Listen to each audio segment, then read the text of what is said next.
we hear this week from the prophet Hosea. The prophet Hosea lived at the tail end of the lifespan of the northern kingdom of Israel. So, brief recap of the history. Under Solomon's reign, the united kingdom of Judah and Israel began experiencing tensions, shall we say.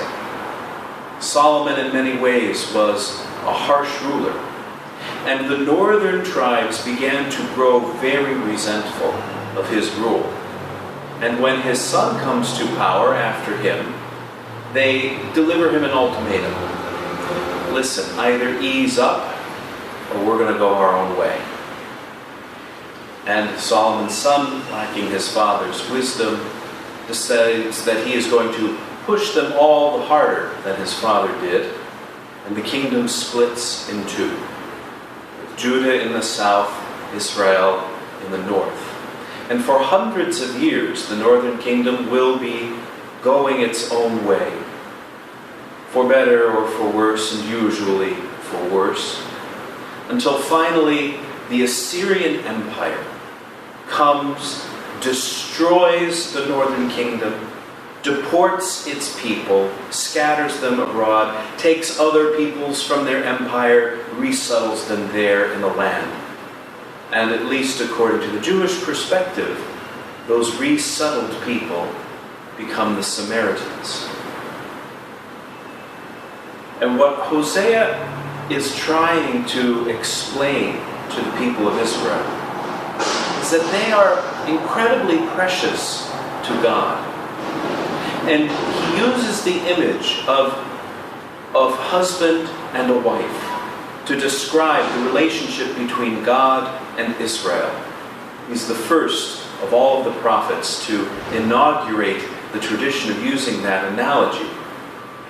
And he himself will commit this sort of sign of taking to himself an unfaithful wife, a woman who was a prostitute.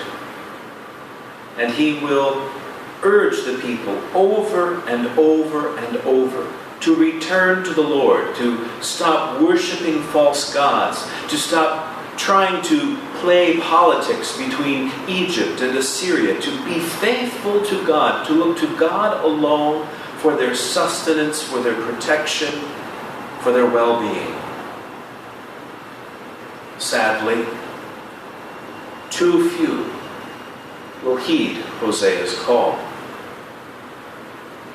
And, as history knows, Israel collapses. Completely collapses under the pressures of its day. For us, who would be disciples of Jesus Christ, what can we take away from this example of thousands of years ago of a kingdom and so on? Do we, first of all, recognize God as our proper king, as our proper ruler, as the one to whom and for whom our entire lives ought to be oriented? Or do we rather look to other things? Are there other sources of supply, if you will, on which we depend? Could be relationships. It could be a drug or alcohol. It could be money. It could be what people think of us and our sort of standing in public opinion. It could be power of some kind. Very, very often, although we might not be bowing down literally before literal physical idols, we make the very same mistake that the kingdom of Israel made all those many centuries ago. Instead of placing the Lord at the center of our lives, instead of counting on Him and on Him alone to give us what we need, out of our fears, out of our resentments of our creatureliness, out of ignorance perhaps, We look to others. We try to play a game in life.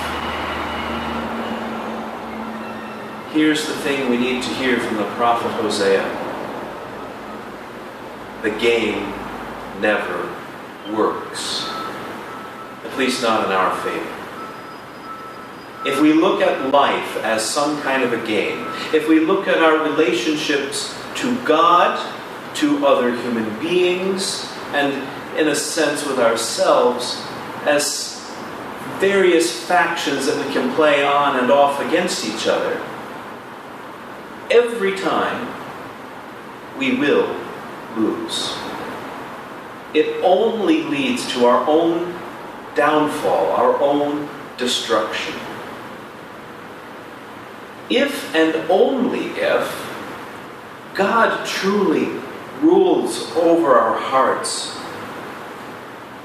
then we can see how truly precious we are. We can truly understand the dignity that we have in the Lord. We will recognize everything is coming from God, although vastly more often than not, God uses other people, or sometimes even human institutions, to deliver His blessings to us. Those people, those institutions, are never the origin of the blessing, only the conduit. The temptation that Israel faced is not one that ended thousands of years ago. It is alive and well. And generation after generation of human beings, of people of faith, have to face it and face it down. The temptation to hedge our bets. The temptation to wrap ourselves in false securities.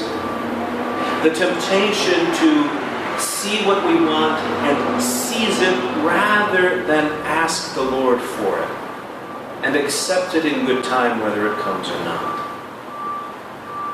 Those temptations we all face. I think in many ways we face them, especially in these times of crisis and upheaval, which our world has been experiencing now for months and months. Who is the center of our life? To whom shall we look for salvation? If we look anywhere other than the Lord, we are doomed. But when we look to the Lord, we will be saved.